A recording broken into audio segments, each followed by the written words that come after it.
नमस्कार साथियों, स्वागत है आपका विज़न एकेडमी की ऑनलाइन क्लास में। देखिए, आज हम करेंगे सेकेंड ग्रेड के लिए टीचिंग मेथड्स।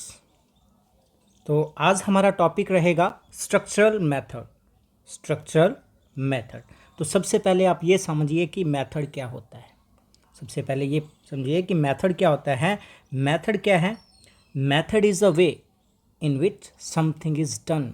मेथड वो तरीका है जिससे कुछ ना कुछ किया जाता है, क्योंकि बहुत सारे स्टूडेंट मेथड एंड अप्रोच में कंफ्यूज रहते हैं कि मेथड क्या है एंड अप्रोच क्या है। तो सबसे पहले आप ये समझो कि मेथड किसे कहते हैं, मेथड है क्या। ठीक है, तो method is a way in which something is done, मतलब जिस तरीके से कुछ भी किया जाता है वो क्या है, मेथड है। लेकिन किसी तरीके से कुछ करने के बाद अगर किसी गोल को हासिल कर लिया जाए, ठीक है, किसी गोल तक अप्रोच कर लिया जाए तो उसको हम अप्रोच कह देते हैं। तो स्ट्रक्चरल मेथड मेथड भी है और स्ट्रक्चर अप्रोच भी है। तो ये चीज़ क्लियर होगी कि मेथड एंड अप्रोच क्या है। तो सिंपल सी बात है कि जिस तरीके से कोई काम कर लिया जाए, कोई भी काम कंप्लीट किया जाए, उसको क्या कहते हैं, मेथड। और जिससे गोल को हासिल कर लिया जाए वो क्या है, अप्रोच। ठीक है, मेथड में श्योरिटी नहीं है कि हमें कोई तरीका अपनाते हैं हमें सक्सेस मिलेगी ही मिलेगी, लेकिन अप्रोच वो तरीका है जिससे हम किसी गोल तक पहुंच जाते हैं। चलिए चलते हैं नेक्स्ट स्लाइड पर। स्ट्रक्चरल अप्रोच की डेफिनेशन क्या है। स्ट्रक्चरल अप्रोच तो देखते हैं। Structural approach teaches to learn sentences in a systematic manner which involves the structure, sequencing and patterns arrangement of the word to make a proper and complete sentence with meaning। तो structural approach है क्या? Structural approach teachers to learn sentence in systematic manner. सबसे बड़ी बात ये ध्यान रखिए कि स्ट्रक्चरल अप्रोच हमें सिखाती है कि सेंटेंस को एक सिस्टमेटिक मैनर में कैसे सीखना है, कैसे लिखना है। ठीक है, तो वो हमें क्या सिखाती है, sentence in a systematic manner which involves the structure, जिसके अंदर क्या क्या चीज़ मौजूद होती है। स्ट्रक्चर होता है कि कौन सी संरचना हमने यूज़ करनी है, कौन सा स्ट्रक्चर यूज़ करना है, वर्ड का सीक्वेंस क्या होगा, pattern of arrangement of words क्या होगा। ठीक है, तो मेन बात आपको क्या याद रखनी है कि स्ट्रक्चरल मेथड है क्या, पैटर्न अरेंजमेंट ऑफ वर्ड। ठीक है, पैटर्न अरेंजमेंट ऑफ वर्ड्स, तो शब्दों को किस तरीके से अरेंज करके एक सेंटेंस बनाना है या फ्रेज बनाना है, वो ही स्ट्रक्चरल मेथड है। ओके, क्लियर हुई डेफिनेशन कि स्ट्रक्चरल अप्रोच क्या है कि एक स्ट्रक्चर, सीक्वेंसिंग एंड पैटर्न को यूज़ करके वर्ड्स को एक प्रॉपर एंड कंप्लीट मीनिंग देना, कंप्लीट सेंटेंस बनाना, यही स्ट्रक्चरल मेथड है। तो क्लियर हो गया होगा स्ट्रक्चरल मेथड है क्या। चलिए अब आगे चलते हैं, कुछ इसका हिस्टोरिकल बैकग्राउंड देखते हैं कि स्ट्रक्चरल मेथड शुरू कैसे हुआ, कहाँ से हुआ। तो structural approach was popularised by central institute of English Hyderabad. India में जो स्ट्रक्चरल अप्रोच है उसको किसने पॉपुलराइज किया, central institute of English Hyderabad, यहाँ से शुरू हुई है structural approach. This approach has been introduced in the most of the states of our country under the guidance of English Language Teaching Institute of different states। तो ये जो approach है, structural approach है, तो बहुत सी यूनिवर्सिटी में introduce किया गया है इस अप्रोच को। किसकी गाइडेंस में? English language teaching institute of different state, अलग अलग स्टेट की जो इंग्लिश टीचिंग इंस्टीट्यूट हैं उनकी गाइडेंस से इस अप्रोच को क्या है, बहुत सारे कॉलेजेस में स्टार्ट किया गया है, यूनिवर्सिटीज़ में स्टार्ट किया गया है, स्कूल्स में स्टार्ट किया गया है इस अप्रोच को। ठीक है, तो स्ट्रक्चरल अप्रोच पॉपुलराइज कहाँ से हुई है, हैदराबाद से। सेंट्रल इंस्टीट्यूट ऑफ इंग्लिश यहाँ से शुरू हुई, यहाँ से पॉपुलराइज हुई है। उसके बाद अलग अलग स्टेट के जो इंग्लिश लैंग्वेज टीचिंग इंस्टीट्यूट है वो अपने तरीके से इसको क्या करते हैं, इंट्रोड्यूस करते हैं। ओके, अलग अलग स्टेट्स में। अब देखिए सी एस भंडारी की एक बुक है टीचिंग इंग्लिश। उन्होंने स्ट्रक्चरल अप्रोच के बारे में अपनी इस बुक में क्या लिखा है, वो लिखते हैं कि structural approach is not a method, कि स्ट्रक्चरल अप्रोच सिर्फ मेथड नहीं है, ये कोई वो तरीका नहीं है जिससे कोई काम किया जाता है। It is an approach. ये वो तरीका है जिससे हम किसी गोल तक पहुंच जाते हैं, मतलब सेंटेंस के मीनिंग तक पहुंच जाते हैं, सेंटेंस का मीनिंग क्लियर होता है। ऐसा नहीं है कि हमने सेंटेंस बना दिया और उसका मीनिंग क्लियर नहीं है। तो ये मेथड नहीं है कि हम पैटर्न का अरेंजमेंट करके हमने सेंटेंस बना दिया, उसका मीनिंग क्लियर हो रहा है या नहीं हो रहा। तो ये एक अप्रोच है, स्ट्रक्चरल मेथड नहीं है, स्ट्रक्चरल अप्रोच है। CS भंडारी ने अपनी बुक में कहा है any method can be use with this approach. इस अप्रोच में कोई भी मेथड यूज किया जा सकता है, किसी भी मेथड से क्या है हम गोल तक पहुंच जाते हैं। ठीक है, तो CS भंडारी ने अपनी बुक में ये लिखा है कि structural approach is not a method, it is an approach. Any method can be use with this approach, ये याद रखना। नेक्स्ट है ब्रूइंगटन क्या कहते हैं इसके बारे में, स्ट्रक्चरल अप्रोच के बारे में। ब्रूइंगटन ने क्या कहा है, structural approach is a scientific study of the fundamental structure of English language, their analysis and their logical arrangement।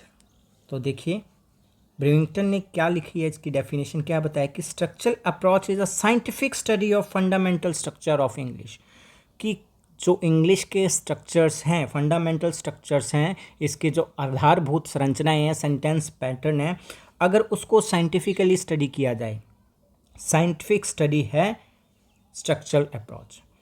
There analysis and logical arrangement, उनका विश्लेषण करना, उनका लॉजिकल अरेंजमेंट, यही स्ट्रक्चरल अप्रोच है।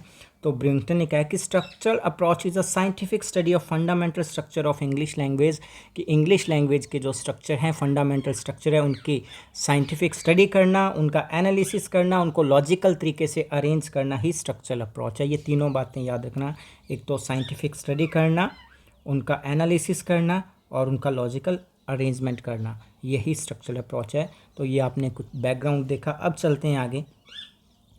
देखिए स्ट्रक्चर क्या है, ठीक है, स्ट्रक्चरल मेथड के क्या एग्जांपल क्या है, ये देखिए कि इसमें स्टूडेंट को क्या है कुछ स्ट्रक्चर बताए जाते हैं और उन स्ट्रक्चर्स पर वो क्या है सेंटेंस बनाता है। ठीक है, जैसे कि सब्जेक्ट प्लस वर्ब, ये एक स्ट्रक्चर है, तो बर्ड्स फ्लाई, सेंटेंस बना दिया। नेक्स्ट देखिए सब्जेक्ट वर्ब ऑब्जेक्ट, ये भी एक स्ट्रक्चर है, इसी स्ट्रक्चर पर ये सेंटेंस बनाया। ठीक है, subject verb complement, she is beautiful, ये भी एक स्ट्रक्चर है। तो इस तरीके से ये स्ट्रक्चर मेथड के एग्जाम्पल हैं, स्ट्रक्चर अप्रोच के एग्जाम्पल हैं कि एक लर्नर को किस तरीके से स्ट्रक्चर बता दिए जाते हैं कि इससे आपने सेंटेंस बनाने हैं। ठीक है, तो अगर आप यहाँ लिख देते हो देयर इज़, ये भी एक स्ट्रक्चर है। ठीक है, देयर आर, ऐसे लिख के फिल इन द ब्लैंक्स दे दिए, तो एक स्टूडेंट अपने आप से यहाँ कुछ ना कुछ लिख लेगा, एक सिंगुलर नाउन लिखेगा, प्लूरल नाउन लिखेगा। इस तरीके से क्या स्ट्रक्चर बना के दे दिए जाते हैं और लर्नर उन स्ट्रक्चर से काफ़ी सारे सेंटेंस बनाने सीखता है। चलिए नेक्स्ट देखते हैं टाइप्स ऑफ स्ट्रक्चर। स्ट्रक्चर के टाइप्स क्या हैं, ये बहुत ही इंपॉर्टेंट है स्ट्रक्चरल अप्रोच में टाइप्स ऑफ स्ट्रक्चर करने। सबसे पहले देखते हैं कि जो फर्स्ट टाइप है वो है सेंटेंस स्ट्रक्चर। सेंटेंस स्ट्रक्चर बड़ी ही सिंपल सी बात है कि कंप्लीट सेंटेंस के स्ट्रक्चर को क्या है सेंटेंस स्ट्रक्चर कहते हैं। जैसे कि सब्जेक्ट वर्ब ऑब्जेक्ट, ये एक क्या है सेंटेंस स्ट्रक्चर है। तो group of words which gives us complete meaning is called sentence. शब्दों का वो समूह जो हमें क्या एक अर्थ देता है, ठीक है, कंप्लीट सेंस देता है अपने आप में, वो एक सेंटेंस है। और एक सेंटेंस का पैटर्न ही सेंटेंस स्ट्रक्चर कहलाता है कि वो सेंटेंस को बनाना कैसे है। ठीक है, नेक्स्ट हम बात करते हैं फ्रेज स्ट्रक्चर की। फ्रेज स्ट्रक्चर की। तो फ्रेज स्ट्रक्चर क्या है, फ्रेज होते हैं ग्रुप ऑफ वर्ड्स। ठीक है, ये अपने आप में क्या कंप्लीट सेंस तो नहीं लिए होते, लेकिन ये अपने आप में कंप्लीट सेंटेंस नहीं होते, लेकिन ग्रुप ऑफ वर्ड्स होता है। जैसे कि अपने लिखते हैं द रेड बैग, ठीक है, तो इसको हम सेंटेंस नहीं कह सकते, ये क्या है एक फ्रेज है। ठीक है, ये एक फ्रेज है। फ्रेज कैसे बना है, ये एक डिटर्मिनर है, ये एक एडजेक्टिव है और ये एक नाउन है। ठीक है। डिटर्मिनर एडजेक्टिव और नाउन से क्या बन गया, एक फ्रेज बन गया, और इस स्ट्रक्चर को हम क्या कहेंगे, इसको हम कहेंगे फ्रेज स्ट्रक्चर। जैसे मैंने लिखा ऑन द टेबल, मैंने सेंटेंस लिखा, एक फ्रेज लिखा ऑन द टेबल, ठीक है। तो इसमें एक प्रीपोजिशन है, इसमें एक प्रीपोजिशन है, एक डिटर्मिनर है, ओके, आर्टिकल है, और उसके बाद एक नाउन है, ठीक है। ये प्रीपोजिशन है, ठीक है, ये आर्टिकल है और ये नाउन है। तो अब देखिए क्या है, तो ये फ्रेज बन रहे हैं। तो इस तरीके की जो स्ट्रक्चर जब किसी लर्नर को सिखाई जाती है तो उसको हम क्या बोलते हैं, उसको हम बोलते हैं फ्रेज स्ट्रक्चर, ठीक है, उसको हम फ्रेज स्ट्रक्चर बोलते हैं। नेक्स्ट हम बात करते हैं फॉर्मूला स्ट्रक्चर की। नेक्स्ट हम बात करेंगे फॉर्मूला स्ट्रक्चर। देखो कुछ सेंटेंस ऐसे होते हैं जो अपने फिक्स यूज़ करते हैं, कुछ एक प्रॉपर प्लेस पर, प्रॉपर टाइम पर, जैसे कि अपने बोलते हैं सॉरी, थैंक यू, वेलकम, ठीक है, वेलकम, ओके।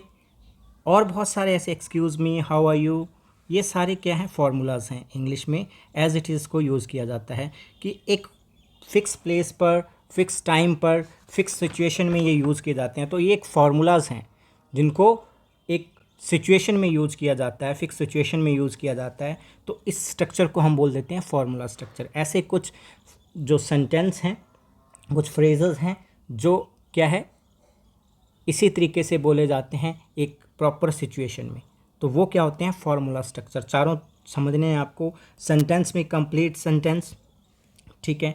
फ्रेज में क्या है, जैसे ऑन द टेबल, ठीक है, एग्जाम्पल देख लेना, द रेड बैग, ठीक है। ये क्या है, ये फ्रेज हैं, और ये सारे क्या हैं, फार्मूलाज हैं, ओके। लास्ट हम देखते हैं एडियोमेटिक स्ट्रक्चर। जैसे कुछ एडियोम्स हैं जो यूज़ किए जाते हैं इंग्लिश लैंग्वेज में, कुछ एडियोम्स हैं उनको यूज़ किया जाता है, जैसे कि ऑल ऑफ सडन, ठीक है, या फिर एज सून एज,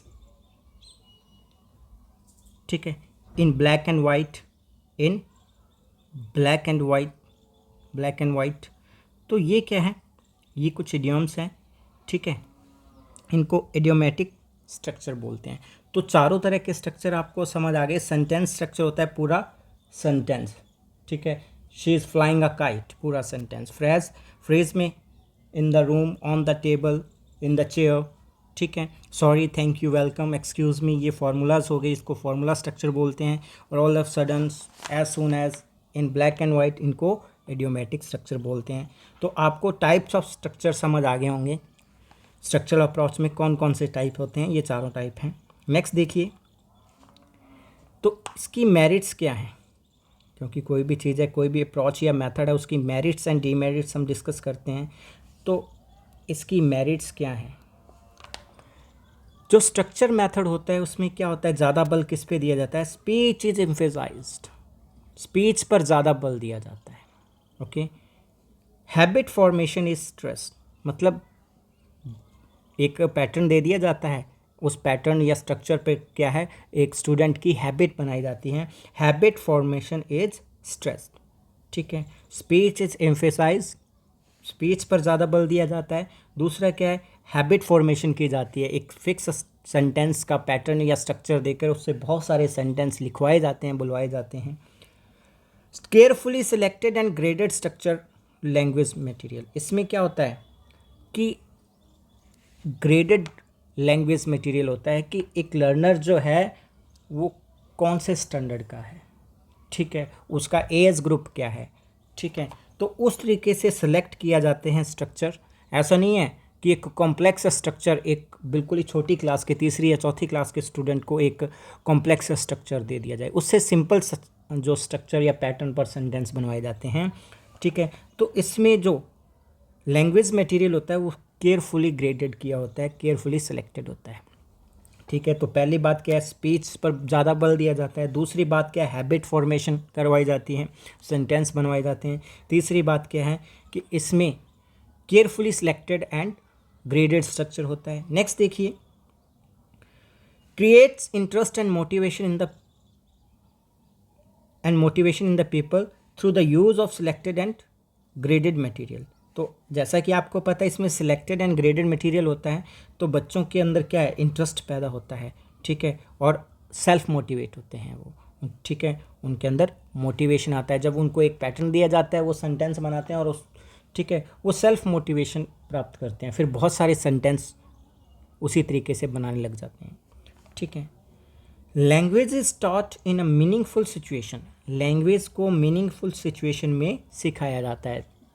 नेक्स्ट है, this approach is linked with the situational teaching, ये अप्रोच जो है सिचुएशनल टीचिंग से जुड़ी हुई है कि डिफरेंट सिचुएशन में डिफरेंट स्ट्रक्चर बताए जाते हैं। कहने का मतलब कि अगर आप प्रेजेंट का सेंटेंस बना रहे हैं तो उसमें आपको फर्स्ट फॉर्म ऑफ वर्ब बताया जाएगा, अगर सिचुएशन आप पास्ट की लेके जा रहे हैं तो उसमें second form of verb use करनी है, कहाँ यूज़ करनी है, कैसे यूज़ करनी है, तो एक सिचुएशन के अकॉर्डिंग पैटर्न सिखाए जाते हैं। नेक्स्ट देखिए, beside oral work it emphasises on and reading and writing skill, यहाँ ऑन है, ठीक है, तो ओरल वर्क के साथ साथ यहाँ क्या है, रीडिंग एंड राइटिंग स्किल पर भी जोर देता है। ओरल वर्क तो करवाया ही जाता है, सेंटेंस पैटर्न बुलवाए जाते हैं, इसके साथ साथ उनसे रीडिंग भी करवाई जाती है और राइटिंग स्किल भी उनकी डेवलप होती है। Thus the objective of language teaching are fulfilled, ये जो मेथड है इससे क्या है, लैंग्वेज टीचिंग के ऑब्जेक्टिव कंप्लीट होते हैं, पूरे होते हैं, ठीक है। LSRW, ठीक है, लिसनिंग, ठीक है, स्पीकिंग, राइटिंग एंड रीडिंग, ठीक है, ये ऑब्जेक्टिव इसके पूरे होते हैं। नेक्स्ट क्या है, नेक्स्ट इसकी मेरिट है, it provides opportunity for expression, कि एक लर्नर के अंदर कुछ अभिव्यक्ति आ रही है, वो कुछ बोल के बताना चाहता है, उसको वो बोलने का स्ट्रक्चर पता है, पैटर्न पता है, तो उनको अपॉर्चुनिटी मिलती है कि एक पैटर्न उनको सिखाया गया है तो उनके अंदर जो कुछ भी आ रहा है उसको क्या है, वो एक्सप्रेस कर सकते हैं। By learning structure the child automatically learn grammar, word order and the use of words, अगर उसको सही ढंग से स्ट्रक्चर आ जाते हैं, वो स्ट्रक्चर सीख लेता है तो ऑटोमेटिकली वो क्या है, ग्रामर के रूल सीख लेता है, वर्ड ऑर्डर सीख लेता है, और वर्ड्स को कैसे यूज़ करना है, कि सही क्रम में वो शब्दों को कैसे यूज़ करना है, तो उसको अपने आप समझ आ जाते हैं जब उसको प्रॉपर स्ट्रक्चर आ जाती है। तो it can be adopted at all stages of learning, मतलब इसको किसी भी स्टेज पर अडॉप्ट किया जा सकता है। देखो अगर छोटे बच्चे हैं तो उनको छोटे स्ट्रक्चर दिए जा सकते हैं, जैसे जैसे उनका स्टैंडर्ड बढ़ता है, ठीक है, उनको क्या स्ट्रक्चर थोड़े कॉम्प्लेक्स होते जाते हैं, स्ट्रक्चर थोड़े बड़े हो जाते हैं, तो इसको ज़रूरी नहीं है कि आप लोअर स्टैंडर्ड पर ही यूज़ कर सकते हो, ठीक है। तो ये सभी स्टेजेस पर इन स्ट्रक्चर्स को यूज किया जा सकता है।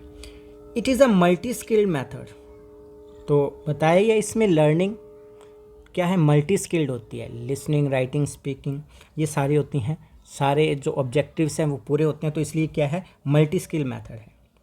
It enables the student to speak English correctly, अगर उसको अच्छे से पैटर्न्स पता है, स्ट्रक्चर्स पता हैं, तो वो क्या है, करेक्टली इंग्लिश बोल सकता है। अगर उसको सही ढंग से स्ट्रक्चर नहीं पता है, सेंटेंस नहीं बनाने आते हैं, कि वर्ड का सही ऑर्डर ही नहीं पता है, तो वो करेक्टली नहीं बोल सकता, बोल तो सकता है लेकिन करेक्टली नहीं बोल सकता।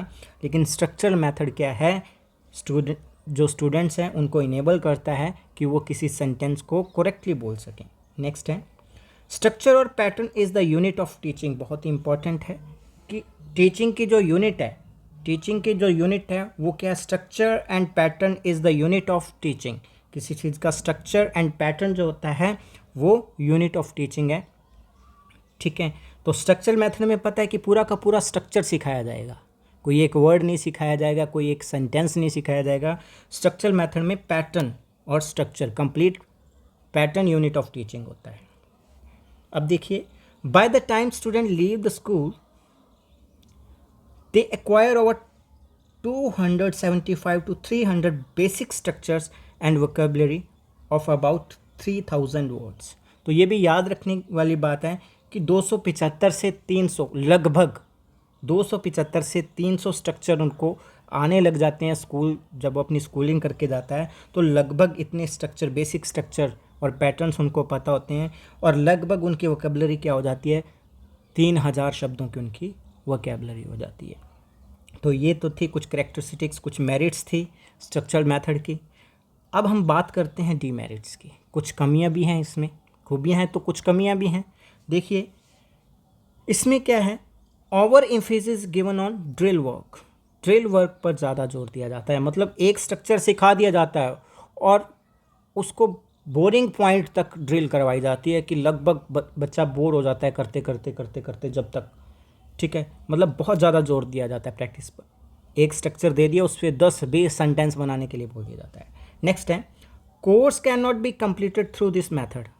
अब कितने स्ट्रक्चर बना लेंगे, बहुत से सेंटेंस हमें यूज़ करने पड़ते हैं जिनका कोई फिक्स स्ट्रक्चर नहीं होता, ठीक है। सिचुएशन के अकॉर्डिंग सेंटेंस बनाने पड़ते हैं, तो कंप्लीट नहीं हो सकता कोर्स सिर्फ एक स्टूडेंट को स्ट्रक्चर सिखाकर। क्या है, हम कोर्स कंप्लीट नहीं कर सकते और बहुत सी चीज़ें सिखानी पड़ेंगी उनको यूज़ करनी। तो course can not be completed with this method. This method is not fit for teaching prose and poetry. And prose and poetry, prose में तो फिर भी थोड़ा बहुत स्ट्रक्चर होता है, लेकिन पोइट्री में तो बिल्कुल ही स्ट्रक्चर का ध्यान नहीं दिया जाता, हेल्पिंग वर्ब का, ठीक है, इन चीज़ों का ध्यान नहीं दिया जाता। तो प्रोज एंड पोइट्री के लिए ये सूटेबल नहीं है। देखिए इसमें भी काम आएगा, आप नेक्स्ट पढ़ेंगे teaching of prose and poetry, उसमें पढ़ेंगे हम। तो ये मेथड सूटेबल नहीं है teaching of prose and poetry के लिए। नेक्स्ट है, this method is not useful in overcrowded classes. Simple सी बात है कि ये मेथड जो है ओवर क्राउडेड क्लासरूम में सूटेबल नहीं है। Textbook prescribe in course can't be taught through this method. जो हमारे कोर्स में, हमारे सिलेबस में टेक्स्ट बुक्स होती हैं, तो हम उनको इस मेथड से नहीं पढ़ा सकते, क्योंकि टेक्स्ट बुक में एक सेंटेंस लिखा हुआ है तो पहले उसका स्ट्रक्चर नहीं समझाएंगे, ठीक है। रैपिड रीडिंग करेंगे, ठीक है, या फिर खुद उनको पढ़ के सुनाएंगे, तो उसमें स्ट्रक्चर नहीं बताएंगे कि एक सेंटेंस पढ़ाया फिर उसका स्ट्रक्चर बताया। तो जो टेक्स्ट बुक हमारे कोर्स में होती हैं वो सारी की सारी हम स्ट्रक्चर मेथड से नहीं पढ़ा सकते। नेक्स्ट है, not suitable for higher classes as they don't like repetition of structure. Higher classes में क्या है, सूटेबल नहीं है, क्योंकि उनको क्या रिपीटिशन पसंद नहीं होती स्ट्रक्चर्स की। नेक्स्ट है, complete knowledge of grammar can not B obtain from this method because it teaches only functional grammar. मतलब स्ट्रक्चर सिखाने से ग्रामर की क्या है, कंप्लीट नॉलेज नहीं हो सकती, क्योंकि इससे हमें सिर्फ फंक्शनल ग्रामर का नॉलेज होता है कि सेंटेंस को कैसे बनाना है, सेंटेंस का मीनिंग कैसे देखना है।